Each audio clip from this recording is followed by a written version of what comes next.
यहाँ पर हमारे साथ वो तमाम नमाज अदा कर कर आए नमाजी मौजूद है, जरा उनसे भी बात कर लेते हैं। अस्सलाम वालेकुम। वालेकुम अस्सलाम। कैसे हैं आप लोग? ठीक है, बढ़िया है, बड़े भाई है। अच्छा, आपका नाम क्या है सर? अब्दुल मुबीन। मुबीन साहब, आप नमाज पढ़ने जाते हैं? कल भी मेरी आपसे बातचीत हुई थी, आप तो लगातार नमाज पढ़ने के लिए। मैं तो 20 साल से पढ़ रहा हूँ मैम। 20 साल से आप? साल से इसी मस्जिद में नमाज पढ़ रहा हूँ। यहीं पे मेरा बिजनेस का आउटलेट है, मेरा ऑफिस यहीं पे है और 20 साल से मैं नमाज पढ़ रहा हूँ इसमें। अच्छा, अभी जो विवाद चल रहा है उसे लेकर आप क्या कहेंगे मुबीन भाई? देखिए, विवाद यहाँ की जनता के बीच में कोई विवाद नहीं है। ये बात मैं सुबह से कह रही हूँ, जनता के बीच में मोहब्बत बेपनाह है। ठीक है, इसको विवाद है नहीं, कुछ विवाद बना दिया गया है किसी और रीज़न से। और जो मेन पॉइंट है कि पानी का जो हौज़ है, वज़ू करना, वज़ू खाना जो है, हम लोग तो उसमें हमेशा वज़ू करके ही नमाज़ पढ़ते हैं। उसको एक शिवलिंग का जो है आकार बता रहे हैं, लेकिन ये बिल्कुल गलत और बेबुनियाद बात है। हम लोग बिल्कुल भी ऐसा कभी नहीं देखे। और वहाँ कम से कम 1992 से वहाँ पे पुलिस का टेंट है, 24 आवर्स वहाँ पुलिस का विजिलेंस है।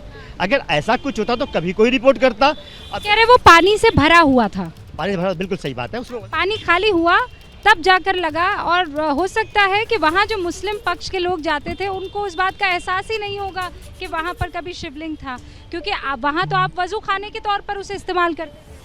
लेकिन मैडम, उसकी बीच बीच में सफाई भी होती है, उसमें मछलियाँ रहती हैं, मछलियाँ को चारा दिया जाता है रेगुलर। ऐसा अभी भी देखेंगे आप खुद अंदर जाके देखें तो आपको कहीं से भी ये आकार नहीं लगेगा। फव्वारे में देखिए छेद होता है, उसमें छेद है, ओवल शेप है, वो जैसे नॉर्मल फव्वारा होता है कहीं पे भी आप देखेंगे वही है। That is a very simple, आप कहीं भी ऐसे पाएंगे। और ये जो स्टोरी है ना, ये शिवलिंगा की, that is a pure fiction, concocted fabrication, not based on reality and fact. तो मुबीन भाई, सर्वे रिपोर्ट जो है वो अब कोर्ट में पेश कर दी गई है। अब जो है कोर्ट की तरफ से आदेश आने को है या उस पर किसी तरह की सुनवाई आगे बढ़ने को है, तो इस पर आप क्या कहेंगे? जो कोर्ट कहेगा वो सबको मान्य होगा? देखिए, हम तो हमेशा कोर्ट का आदेश मानते हैं, लेकिन सच अपनी जगह है।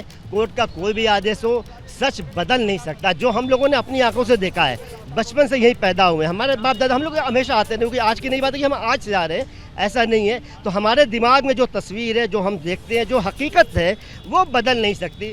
और देखिए, रिपोर्ट तो 19 को आनी थी, अब ये 17 को ये फैसला कर दिया गया कि साहब ये शिवलिंगा है, 17 को। और इसीलिए कोर्ट कमिश्नर को हटा भी दिया गया, क्योंकि उनके ऊपर ये आरोप लगे थे कि वो बाहर आकर जो है जो रिपोर्ट में है वो खुलासा करने की कोशिश कर रहे हैं। आप क्या? और मैडम क्या कहेंगे, ये जो रिपोर्ट पहले से लीक हो गई, इसको तो लीक होना नहीं चाहिए था, तो ये कैसे लीक हुई? और ये जो मीडिया में और पब्लिक में बोल रहे थे कि तहखाने में बहुत सारी चीज़ें मिली, बहुत सारी चीज़ें मिली, तो वो सारी चीज़ें अब कहाँ गई? ये शिवलिंग मिलने के बाद से वो सारी चीज़ें दफन हो गई। तो वो पहले तो विक्ट्री का निशान बनाया जा रहा था, दिखलाया जा रहा था, तो वो सारी चीज़ें अब कहाँ गई? वो सारी चीज़ें गई। वो कह रहे हैं कि सर्वे में इस बात का जिक्र किया गया, तो सर्वे में जो चीज़ें और आ रही थी तहखाने से, वो सारी चीज़ें कहाँ गई? और दूसरे सबसे बड़ा क्वेश्चन ये है कि क्या शिवलिंग में छेद होता है मैम? तो ये बताइए, तो वो तो चेक हो चुका, वो तो फव्वारा है, उसमें तो पूरा छेद, उसमें तो तीरी डाल के चेक किया गया है, तो शिवलिंग में छेद कहाँ होता है? और रही बात, वो पानी से भरा रहता था जरूर, लेकिन वो फ्रंट पे था, वो सबकी नज़र में था। तो वो ये कह रहे हैं, आपका नाम क्या है? आरिफ भाई, वो ये कह रहे हैं कि शिवलिंग के सामने हमेशा नंदी रहते हैं, नंदी किसका इंतजार कर रहे हैं? और नंदी की जो पोजीशनिंग है वो बिल्कुल हौज के सामने है, और हौज के अंदर जो है शिवलिंग है। बोलिए बिल्कुल। तो काशी से ये बड़ी कवरेज लगातार जारी है।